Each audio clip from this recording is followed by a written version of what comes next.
Hey, can I ask you something? Sure, go ahead. Have you ever been in a real situation, maybe in a shop, maybe on the street, and someone asked you something so simple and you just froze? Oh, all the time. My brain just goes empty. Yes, exactly. Your brain knows the grammar. It knows 1,000 words. But in that moment, nothing comes out. It happens to everyone, even people who studied English for years. Welcome to the channel. I'm Ethan. And I'm Mia. Let's begin.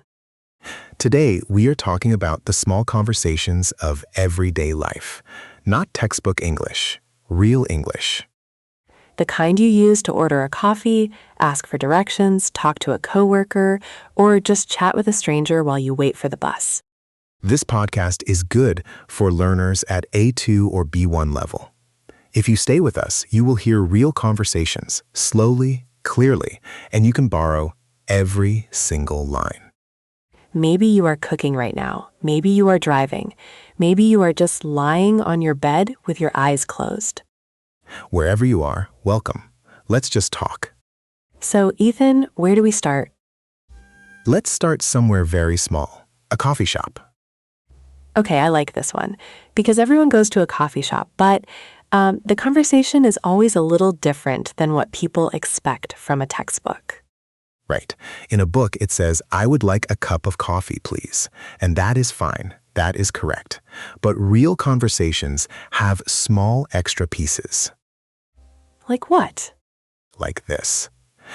Imagine you walk in and the person behind the counter says, "Hey, how's it going today?" And that is not really a question about your whole life. No. It's not an invitation to talk about your problems.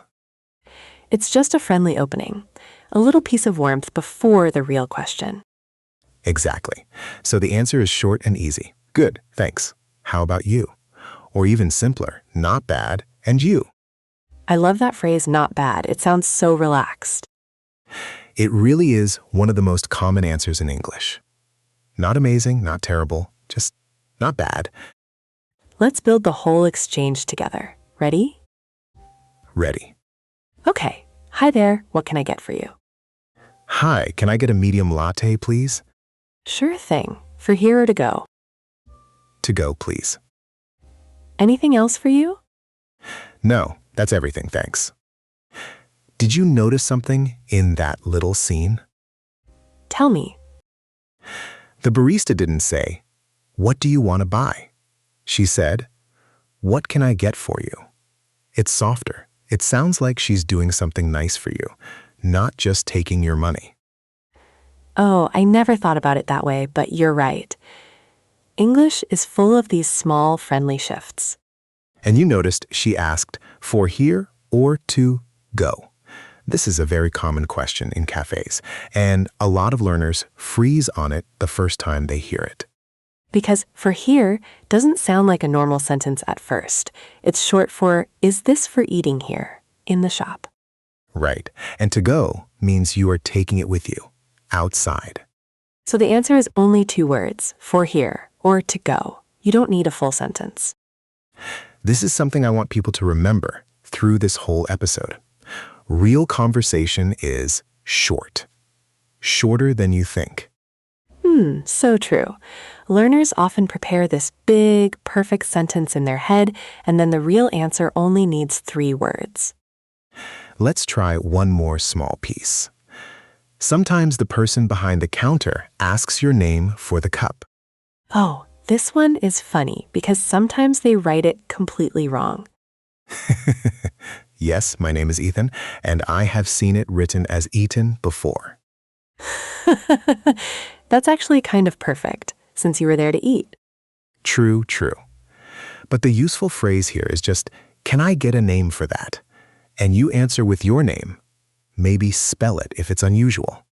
Ethan, E-T-H-A-N. Exactly like that. Spelling your name slowly and clearly is a completely normal, useful skill in English, even for native speakers. Okay, let's move outside the coffee shop now, onto the street. Yes, one of the most common real situations. Someone is lost, and they need to ask for directions. Or maybe you are the one who is lost. That happened to me once in a new city. I didn't know a single street name. What did you do? I just stopped a person walking by and said, "Excuse me, sorry to bother you. Do you know how to get to the train station?" I love that opening, sorry to bother you. It's so soft and polite. It really opens the door nicely. People respond better when you start with a little politeness like that. And what did the person say? She said, "Sure, no problem. Just go straight for 2 blocks, then turn left at the pharmacy, and it's right there on your right." That's a lot of information at once for someone learning English. It really is. So here is something useful. If you didn't understand, you can just say, "Sorry, could you say that again? A little slower?" Say that again? That's such an important phrase. Not just for directions, for everything in English. Absolutely. People are almost always happy to repeat themselves slower. Nobody gets upset about that. Let's break down the direction words a little gently without making it feel like school. Go for it. Go straight means simple, just walking forward, no turns. Turn left and turn right. I think everyone knows those. Right? But here's a nice one. It's on your right or it's on your left means the place is beside you as you walk, not that you need to turn. That's the tricky part. Turn right is an action. On your right is just a location. Exactly. Turn right, you move your body. On your right, you just look. One more useful little expression. Sometimes people say, "You can't miss it." And sometimes you absolutely can miss it. So true, but it just means the place is very easy to find, very obvious. Like a huge red building on the corner. Exactly like that. Now, here's a small story from my own life about this. Oh, I like your stories. Tell me. So once I asked someone for directions, and instead of talking, they just pointed and said, "Just follow this road. You'll see it." And did it work? No, I got lost again after 2 minutes because there were 3 roads, not 1. Classic. This is why it's okay to ask a second question. Sorry, just to check, is it this road or that one? Yes, and native speakers do this too. Asking twice is not embarrassing at all. I think a lot of learners feel embarrassed asking more than once. But think about it this way. Which is worse, asking twice or walking in the wrong direction for 20 minutes? When you say it like that, asking twice sounds very smart. It really is the smart choice every single time. Okay, let's switch places now. Let's go to work. Small talk with a coworker. This one is interesting because the tone is a little different from a coffee shop or the street. How so? Well, you see this person again and again, so the small talk builds a little relationship over time. True. It's not just one moment, it's part of a longer connection. So imagine it's Monday morning and you meet a coworker at the coffee machine. A very common place for small talk, by the way, wherever you work. Definitely. So the coworker says, "Hey, how was your weekend?" This question comes up so often. It's basically the number one work small talk question. And the answer doesn't need to be long or perfect. "Pretty good, thanks. I just relaxed at home. How about yours?" Or you can add just one small detail. "Pretty good. I went hiking with some friends. How about you?" One detail is enough. You don't need to tell your entire weekend story. This is something I want to underline for everyone listening. One small, real detail is more powerful than trying to build a perfect long answer. Absolutely. It shows you understood the question, and it gives the other person something small to respond to. Let's imagine the coworker continues. "Oh, nice. Where did you go hiking?" And now you just answer naturally. "Just a small trail near my house. Nothing too crazy." Nothing too crazy is such a natural, relaxed phrase. It means not extreme, just simple and normal. Exactly. And people say this a lot when they don't want to sound like they're bragging. Now, here's a small challenge in the workplace. What if you don't know someone's name? Oh, this happens constantly, especially in a big office. What can you say without feeling awkward?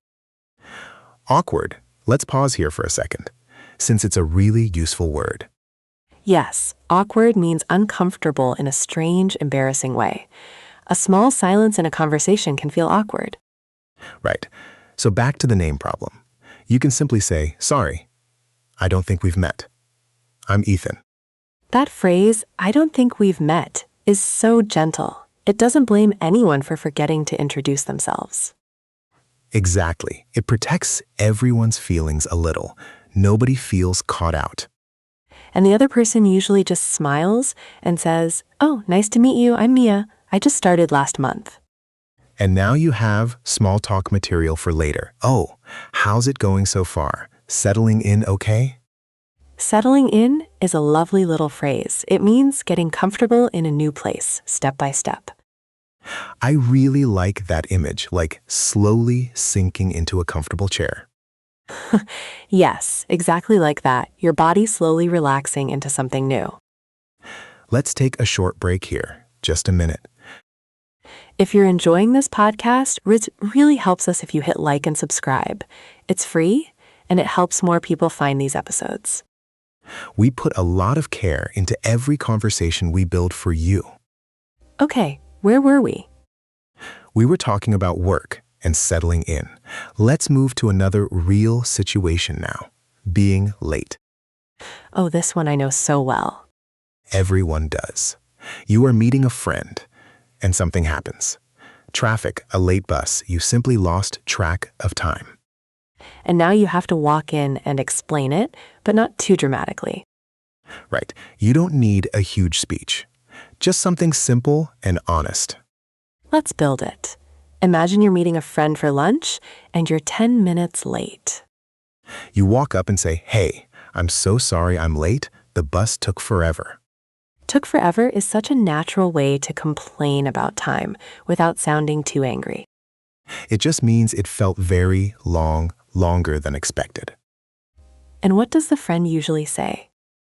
Usually something relaxed, like, "No worries at all. I just got here myself." No worries is one of the most common warm little phrases in English. It just tells the other person, relax, it's completely fine. I think this phrase alone could save so many learners from unnecessary stress. Definitely. You hear no worries constantly in casual English, especially with friends. Now, what if you are running very late?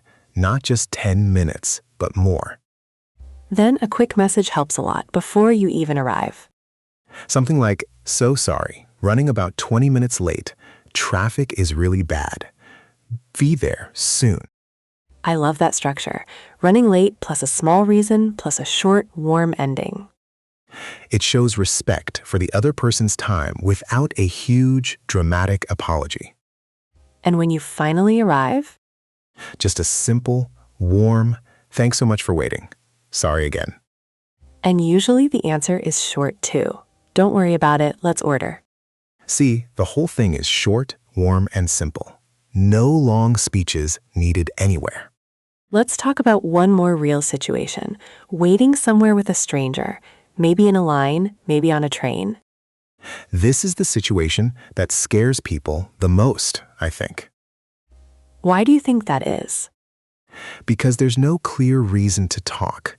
It just depends on you deciding to start. True, in a coffee shop or at work, the conversation almost starts itself. But with a stranger, you have to choose it. Exactly. So let's imagine you're standing in a line, waiting to check out at a shop, and the line is very long. A perfect moment for a tiny comment. Right. You could say something simple like, "This line is taking forever, huh?" Huh? At the end is such a small, friendly invitation for the other person to respond. It softens the sentence, and it clearly invites a small answer. And the other person might say, I know, right? I've been here for like 15 minutes. I know, right? Is such a warm way to agree quickly and completely. I really love that phrase. It shows agreement plus a little shared frustration in a light, friendly way. Exactly. It builds a tiny little connection between two strangers, just for a moment. And usually that's it. A few small lines, and then the line moves, and you both go your own way. But sometimes it continues a little more. Maybe you're on a train, sitting beside someone for 30 minutes. And a little comment about the weather works well here too. Classic, but true. Wow, it's really cold out there today. And the answer, I know, I almost didn't want to leave the house this morning. See, small talk with a stranger is not really about deep meaning. It's about a small, warm moment shared between two people. I think that's such a beautiful way to think about it, honestly. Let's stay outside for one more moment, because there's another situation I think about a lot. Meeting a neighbor. Oh yes, this one is so common and honestly a little tricky, because you might see this person for years. Right? It's not just one moment like a stranger on a train. It's a small relationship that keeps building, week after week. So imagine you're taking out the trash, and your neighbor is doing the same thing at the same time. A very real, very normal little scene. The neighbor might say, "Oh hey, how's it going? Haven't seen you in a while." Haven't seen you in a while is such a warm little phrase. It shows the person actually noticed you were gone. It really does. And you can just answer, "Good, thanks. Just been really busy with work. How about you?" Then, maybe the conversation grows a tiny bit. Oh, by the way, did you hear they're fixing the elevator next week? And this is where small talk becomes something more useful. It's how you actually learn what's happening around you. Exactly. Small talk with a neighbor is basically the local news delivered by a real friendly person. I love that idea. And sometimes it's just a tiny comment about the weather again. But with a neighbor, it feels a little warmer, a little more familiar. Can you believe this rain? It's been raining for days. I know my dog refuses to go outside anymore. See, one small detail about your life, a pet, a small habit, and suddenly the conversation feels real and personal. And usually it ends naturally with something like, "Well, I should get going, but good to see you." Good to see you is such a lovely, simple way to close a conversation warmly without it feeling sudden or cold. Let's go somewhere else now. A restaurant, sitting down for dinner. Oh, I really like this one because there are so many small requests that feel scary at first, but they're actually very simple. Right? So imagine the server comes to the table and says, "Hi, are you ready to order? Or do you need a few more minutes?" If you need time, you just say, "A few more minutes would be great. Thanks." And if you're ready, "Yes, I think I'll have the grilled chicken, please." I want to pause on the word grilled for a second, since food words like this show up constantly on menus. True, grilled means cooked over direct heat, usually with lines on the meat or vegetables, different from fried, which uses oil, or steamed, which uses hot water vapor. Grilled, fried, steamed, three very different pictures, three very different tastes. Exactly, a nice little group of three to remember together. Now, what happens if something is wrong with the order? This is the part that scares people the most. Yes, sending food back or asking for a change feels very uncomfortable for a lot of learners.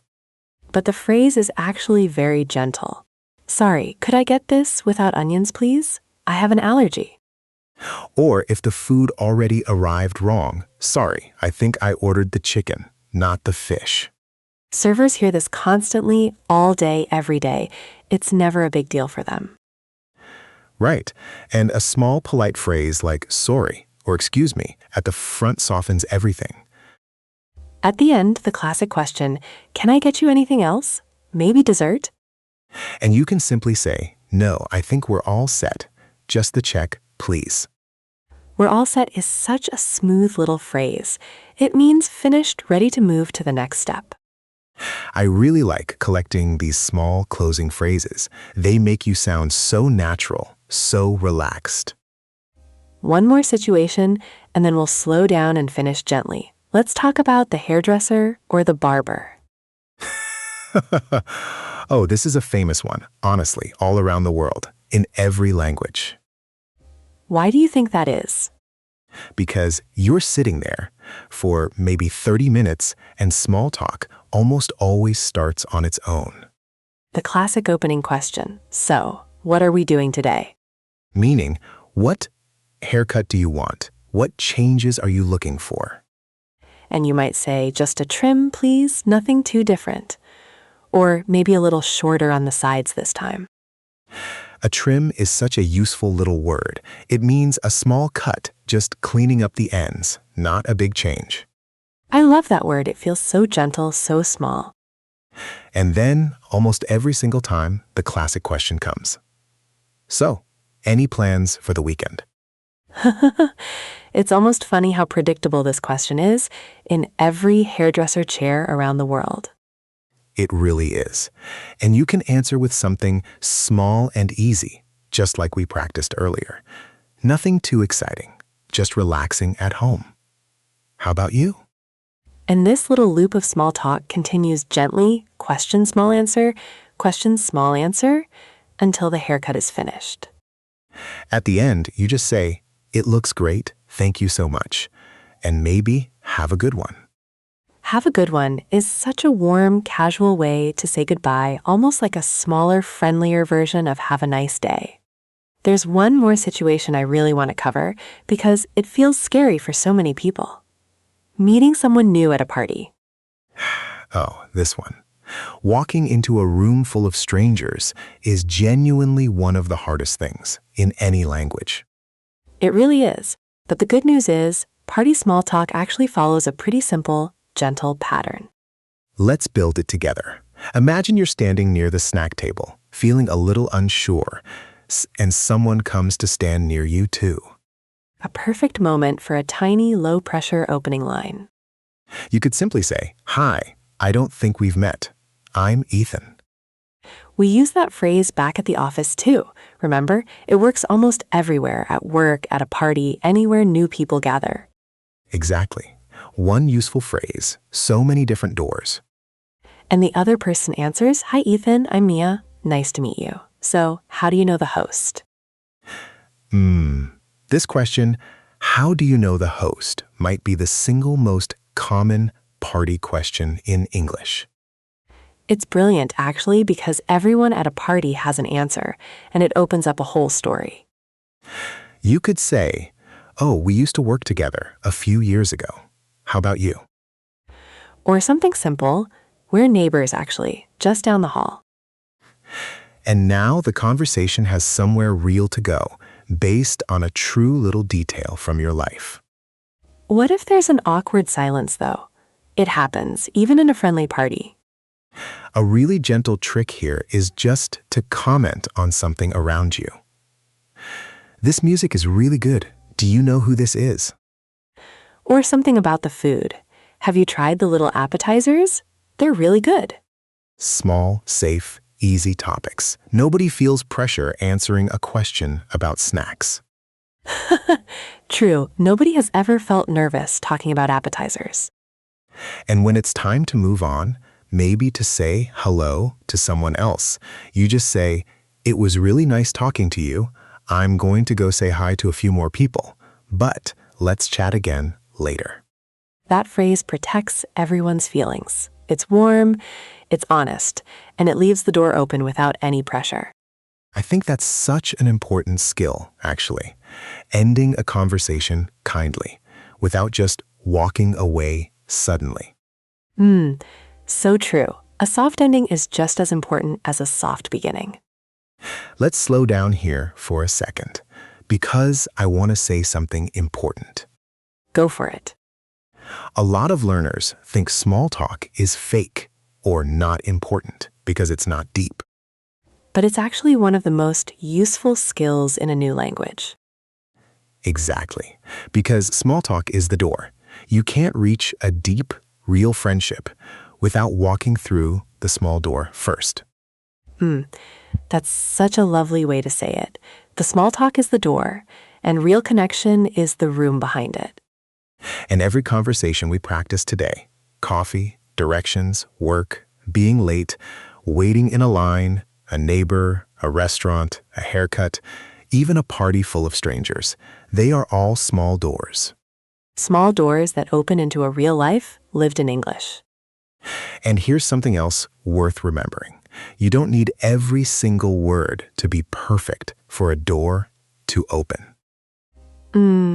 True. Most of the people we talk to in these small moments are not judging your grammar at all. A barista, a neighbor, someone at a party. They're just happy you said something warm and human. I think learners sometimes imagine a native speaker standing there with a red pen, silently correcting every mistake. But in real life, that person is usually just thinking about their own coffee, their own bus, their own day. So the pressure we feel in our heads is often much bigger than the pressure that's actually there in the room.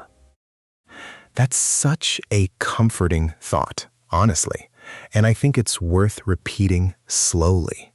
The pressure in your head is bigger than the pressure in the room.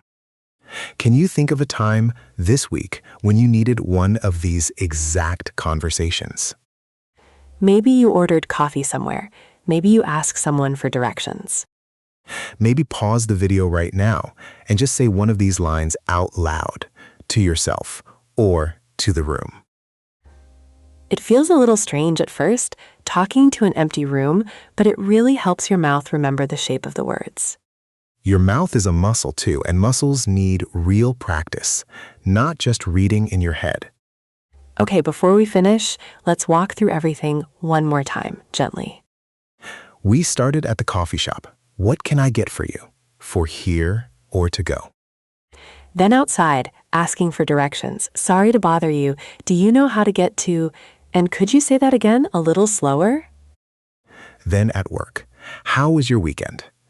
And I don't think we've met. Then being late. So sorry I'm late. And the warm little answer, no worries at all. And finally, small talk with a stranger. This line is taking forever, huh? And I know, right? So many small doors, all in one episode. To our listeners in Vietnam, in Brazil, in Japan, in Egypt, in Indonesia, wherever you are tonight or this morning, we are proud of you. Learning a language as an adult in your real busy life takes real courage. It's not always easy, and some days it feels very slow. But every small conversation you try, even a shaky one, even one with mistakes, is a real step forward. Here's a small challenge for you this week. Pick just one of these conversations, maybe the coffee shop one, and actually use it in real life or with a friend. Tell us in the comments which situation is the hardest for you. Ordering food, asking directions, or small talk with a stranger. For me, I think it's still small talk with strangers, even now. Me too, honestly. It never fully stops feeling a little strange. But I've noticed something over the years.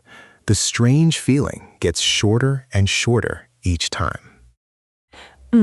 Yes, the first few seconds are still a little uncomfortable, but then something relaxes, almost automatically. It's like your body remembers the pattern, even before your mind fully catches up. That's such a lovely way to put it. Your body learns the rhythm of a language before your thoughts do. And that rhythm only comes from real practice, real small conversations, again and again, gently, without pressure. So don't wait for perfect English before you speak. Speak the small, real English you already have today. And if you try even one of these phrases this week, come back and tell us how it went. We genuinely love reading your stories. Every message reminds us why we keep making these episodes slowly, carefully, one real conversation at a time. If you like this episode, please like it and subscribe for more real, slow, everyday English conversations. We're just two friends talking, Ethan and Mia. Take care of yourself this week. Be kind to yourself while you learn. Bye for now, everyone. Until then, keep talking, keep trying, keep being brave in small, everyday moments. We'll be right here, waiting for you, with another real conversation next time. Bye. See you next time.